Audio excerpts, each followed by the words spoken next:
Udupi Moodubelle ಕಟ್ಟಂಗೇರಿಯಲ್ಲಿ humanities ಸಂಸ್ಥೆಗೆ ದಾನ ರೂಪದಲ್ಲಿ ದೊರೆತ 70 ಸೆಂಟ್ಸ್ ಜಾಗದಲ್ಲಿ ಬೆಳೆಯುತ್ತಿದೆ ಹ್ಯುಮ್ಯಾನಿಟಿ ವನ.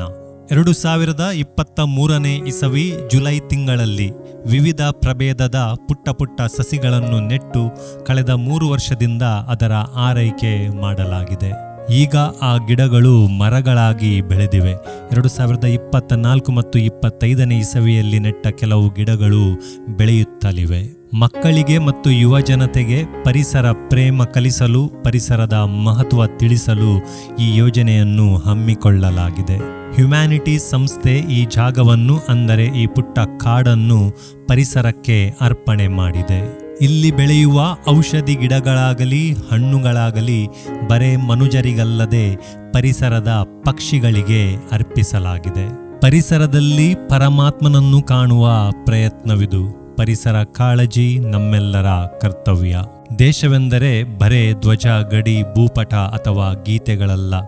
ದೇಶವೆಂದರೆ ಇಲ್ಲಿ ಬದುಕುವ ಜನ ಹಾಗೂ ದೇಶದ ಪರಿಸರ, ಪ್ರಕೃತಿ. ಬರೇ 3 ವರ್ಷದಲ್ಲಿ ಉತ್ತಮವಾಗಿ ಬೆಳೆದ ಮರಗಳ ವಿಡಿಯೋ ಚಿತ್ರೀಕರಣ ನನ್ನ ಸಾಧಾರಣ ಸೆಲ್ಫೋನ್ನಲ್ಲಿ ಸೆರೆ ಹಿಡಿಯಲು ನನಗೆ ಕಷ್ಟ ಸಾಧ್ಯವಾಯಿತು. ಮುಂದಿನ ವರ್ಷ ಡ್ರೋನ್ ಕ್ಯಾಮರಾ ಮೂಲಕ ವಿಡಿಯೋ ಚಿತ್ರೀಕರಣ ಮಾಡಿ ಇದರ ಸೊಬಗನ್ನು ಸವಿಯುವ. ಈ ವರ್ಷ ಯಾವುದೇ ಹೊಸ ಗಿಡ ಇಲ್ಲಿ ನೆಟ್ಟಿಲ್ಲ, ಆದರೆ ಇನ್ನೂ ಸ್ವಲ್ಪ ಸ್ಥಳಾವಕಾಶವಿದೆ. ಮುಂದಿನ ವರ್ಷ ಜೂನ್ ತಿಂಗಳಲ್ಲಿ ಇನ್ನೂ ಕೆಲವು ಹೊಸ ಗಿಡಗಳನ್ನು ಇಲ್ಲಿ ನೆಡಲಾಗುವುದು. ಈ ಹ್ಯುಮ್ಯಾನಿಟಿ ವನ ಜಾಗವನ್ನು ದಾನ ನೀಡಿದ ದಾನಿಯವರಿಗೆ ಹಾಗೂ ಇಲ್ಲಿ ಗಿಡಗಳನ್ನು ನೆಟ್ಟು ಅದರ ಪೋಷಣೆ ಮಾಡಲು ಸಹಕರಿಸಿದ ಎಲ್ಲ ದಾನಿಗಳಿಗೆ ಹಾಗೂ ಶ್ರಮದಾನದಲ್ಲಿ ಪಾಲ್ಗೊಂಡ ಎಲ್ಲ ಯುವಜನರಿಗೆ ಮಗದೊಮ್ಮೆ ಧನ್ಯವಾದವನ್ನು ಸಮರ್ಪಿಸುತ್ತೇವೆ.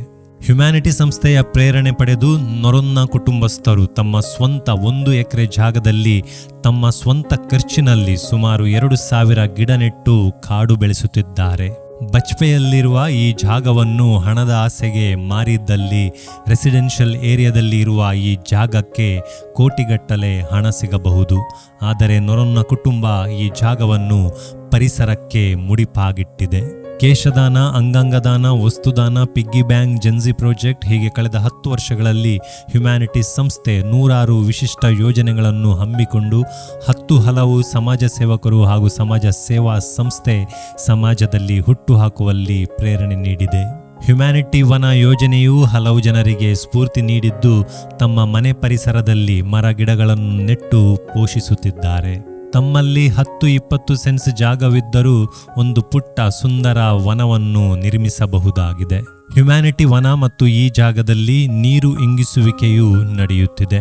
ಇಲ್ಲಿ ಈ ವನ ಮತ್ತು ಹ್ಯುಮ್ಯಾನಿಟಿ ವನ ಇದರ ನಿರ್ವಹಣೆ ಪ್ರಸ್ತುತ ಪ್ರಾಣ ಪ್ರತಿಷ್ಠಾನ ಸಂಸ್ಥೆ ವಹಿಸಿಕೊಂಡಿದೆ. ಅವರಿಗೆ ಧನ್ಯವಾದಗಳು.